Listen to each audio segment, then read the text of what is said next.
মেজো, সেজো, রাঙা কই, তোরা শিগগিরই আয়। মা কোথায়? কি হয়েছে গো দিদি, ডাকছো কেন? হ্যাঁ, ও দিদি তুমি অমন করছো কেন গা? কোনো বিপদ আপদ? হ্যাঁ রাঙা, ঘোর বিপদ।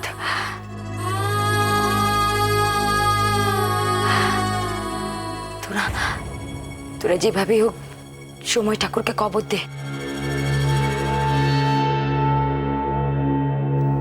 সে যেন রাত পোহাতে সূর্য উঠতে না উঠতে এই মহলে এসে হাজির হন। কিন্তু কিন্তু দিদি, গুরুমশাই তো কালকে সকালে এমনিতেই এখানে আসার কথা। হ্যাঁ তাই তো, উনি তো বলেই গেলেন যে কাল লকাইকে নিয়ে এখানে। না না, লখাইকে নিয়ে তিনি আর কোথাও যাবেন না। যা ঘটনা ঘটেছে সে কথা যদি মার কানে যায়, তারপর কাল কেন তিনি লখাইকে আর কোনো দিন বাড়ির থেকে বেরোতে দেবে না।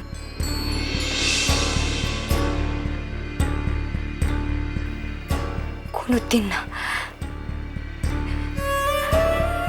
মা কোথায়? তাকে শিগগিরই ডাক, শিগগিরই ডাক সেজ। আমরা নকাইকে লেখাপড়া শেখাতে গিয়ে তার যে কত বড় সর্বনাশ করছে সেটা আমাদের মাও জানে না।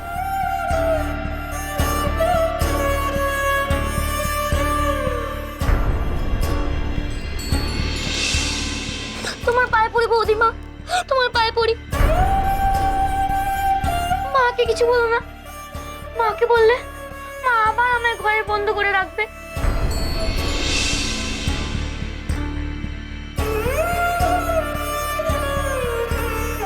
আবার আমায় ঘরে বাইরে যেতে দেবে না। দোহাই তোমার বৌদিমা, আমি তো বলছি যে আমাকে ভয় দেখাচ্ছিল ও একটা বেটা ছেলে।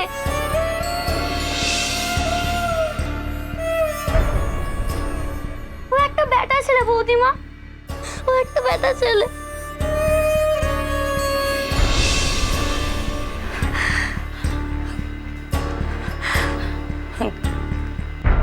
মাত্র তো কটা দিন আমি বাড়িতে ছিলাম না, এর মধ্যে মেয়েটার আমার কি হয়ে গেল? আচ্ছা বাবা, আপনি বলতে পারেন মেয়েটার আমার ঠিক কি হয়েছে? কি হয়েছে আপনি বলতে পারেন? নিন, এই ফল কটা খেয়ে নিন দেখিনি। না বাবা, শরবতটা খেয়ে নাও।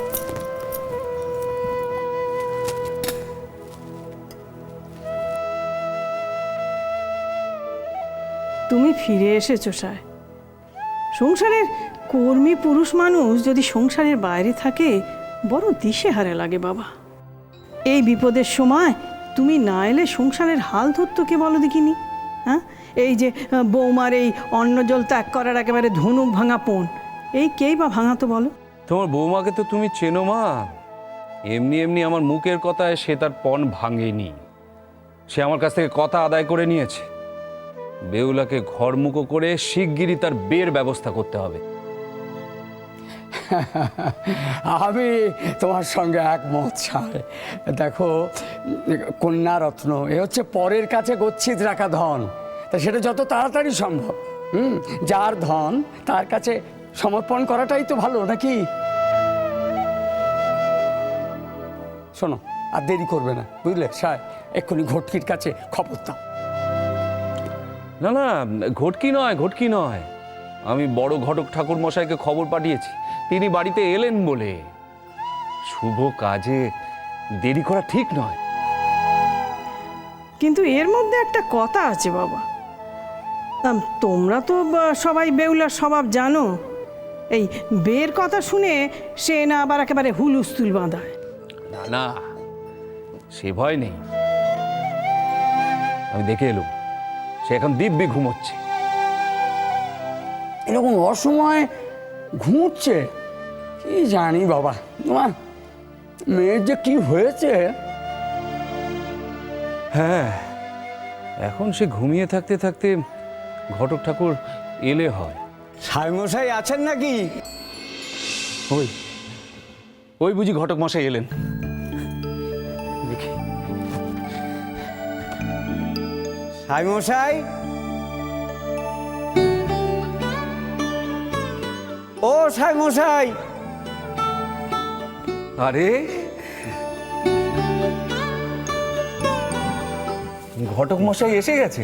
হ্যাঁ, এমন সাত সকালে জরুরি তলব পাঠালে না এসে পারি?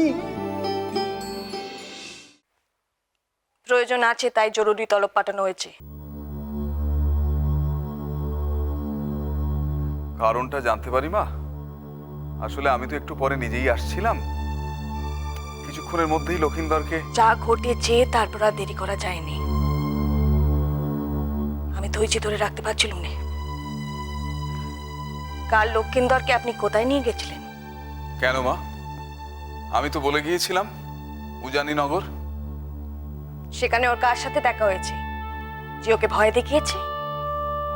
হো হো হো হো, এই কথা মা? ও, আমি ভাবলাম কি না কি। না না, ওর জন্য আপনি একেবারে দুশ্চিন্তা করবেন না। ও এমন কেউ নয়, বোধহয় গ্রামের দুষ্টু ছেলে টেলে হবে।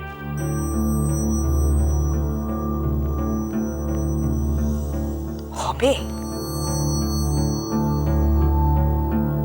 দুষ্টু ছেলে হবে? এর অর্থ কি গুরুমশাই? তার মানে তখন আপনি লক্ষিন্দরের সঙ্গে ছিলেন না? আপনি জানেন না? একদিন ধরে কত সাবধানতায়, কত যত্নে আমি ওকে আগলে রেখেছিলাম। আজ অব্দি কোনোদিন ওই ভিটের বাইরে ওকে পা পর্যন্ত রাখতে দিইনি। শুধুমাত্র আপনার কথায় বিশ্বাস করে, আপনাকে ভরসা করে অন্ধের মতন এই প্রথমবারের জন্য ওকে এই ভিটের বাইরে বার হওয়ার অনুমতি আমি দিয়েছি। আর আপনি বলছেন জানেন না?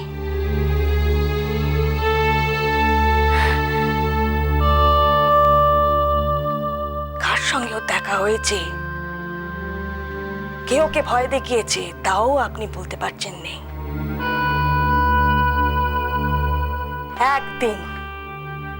একদিনের জন্যও আপনি আমার বাচ্চাকে চোখে চোখে রাখতে পারলেন না?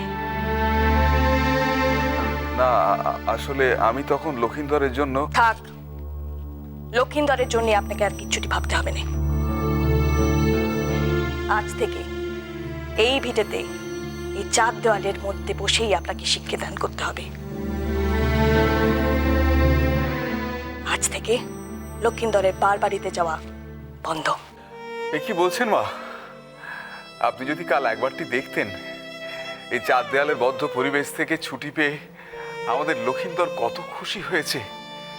আকাশ, বাতাস, গাছপালা, মাটি থেকে সে তার প্রতিটি ইন্দ্রিয় দিয়ে আনন্দ শুষে নিচ্ছিল। তাহলে আপনি একথা বলতে পারতেন না মা? এখন যদি লক্ষিন্দরকে আবার ঘরে বন্ধ করে দেন তাহলে সে মনে মনে বড় ভেঙে পড়বে মা। আপনার কাছে মিনতি করছি, আপনি তার প্রাণের খুশিটি কেড়ে নেবেন না মা। প্রাণ বড় নাকি প্রাণের খুশি বড়?